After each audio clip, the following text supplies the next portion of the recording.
Salam Bapak Ibu Saudara-saudari yang dikasihi Yesus dan yang saya kasihi.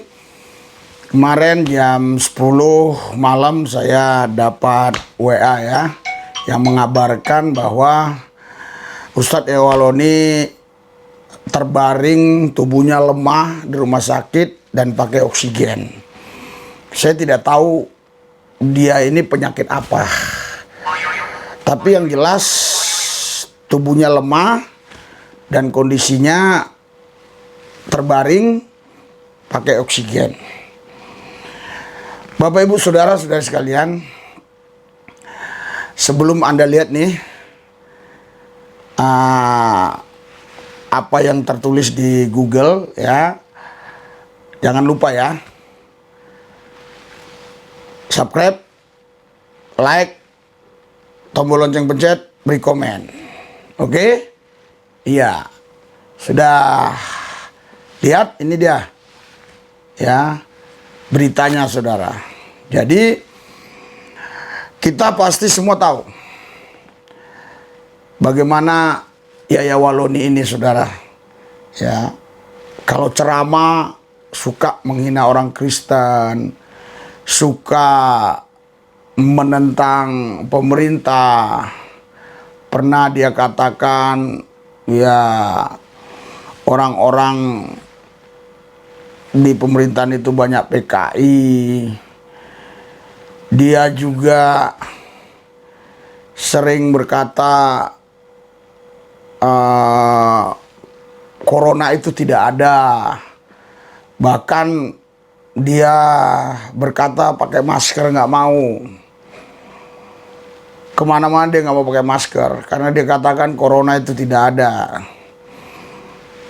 Naik kapal pun katanya dia nggak pakai masker, nggak mau di antigen.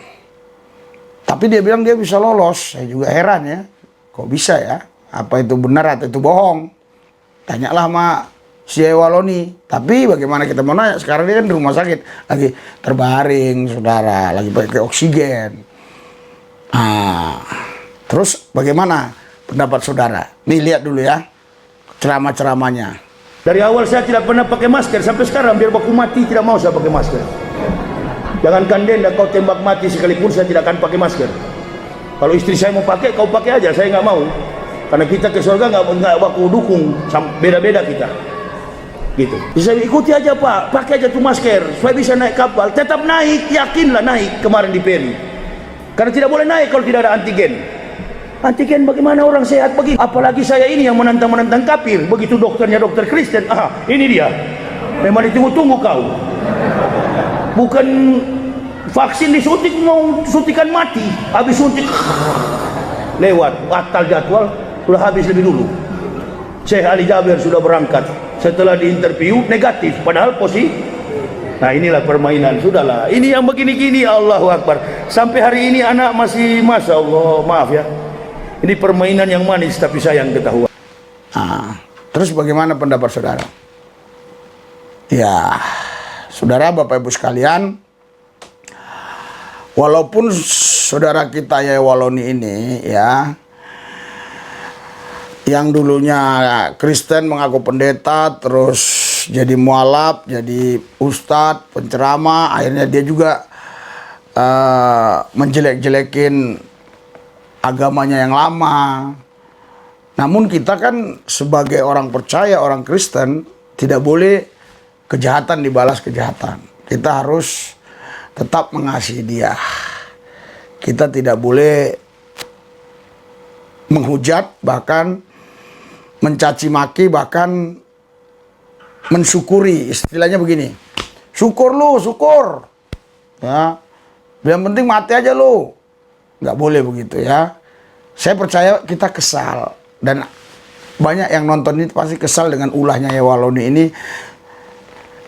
Bisa-bisa juga ada di antara saudara yang bisa jadi itu apa ya, ingin mengutuk gitu, ingin mendoakan dia supaya ya biarlah mati aja lu, gitu ya. Nggak boleh saudara, kita harus mengampuni. Alkitab berkata saudara, ampunilah mereka yang berbuat salah terhadap kita, dan ampunilah musuh-musuhmu. Jadi orang yang berbuat salah terhadap kita, kita harus ampuni. Dan yang lebih tinggi lagi, ya, orang yang memusuhi kita, kita harus ampuni. Kenapa kita harus mengampuni? Karena kalau kita membalas kejahatan dengan kejahatan, kita samalah dengan orang-orang dunia. Kalau kita berbuat baik terhadap orang yang berbuat baik, kita sama dengan orang Parsi dan ahli Taurat. Tapi kalau kita bisa berbuat baik terhadap orang yang berbuat jahat terhadap kita, itu barulah kasih Tuhan. Makanya kita, mari ya, jangan ada yang komentar mengutuk lah, komentarnya menjelek-jelekin dia, mampus lu dan segala macam. Jangan. Kita mendoakan. Kalau kasih saran-saran boleh. Misalnya bertobatlah ya Waloni, kembalilah kepada Tuhan. Gini-gini boleh ya. Jadi begitu ya. Saya berdoa ya, supaya saudara kita ya Waloni ini ya cepat sembuh. Saya nggak tahu apa penyakitnya. Kalaupun memang itu virus, ya juga cepat sembuh juga. Oke. Tuhan Yesus, aku berdoa buat semua pemirsa YouTube yang ada, khususnya yang sudah subscribe, biar kami punya kasih Tuhan, mengasihi orang-orang yang memusuh kami dan membenci kami. Terusus Yaya Waloni yang sekarang terbaring di rumah sakit dan pakai selang lemah. Tuhan berikan napas, berikan kesehatan supaya Yaya Waloni cepat sembuh. Dalam Yesus, segala penyakit, kalau itu namanya virus, saya tolak. Kalau itu kuasa gelap, saya usir dalam nama Yesus. Terima kasih Bapak, dalam Yesus saya berdoa. Amin.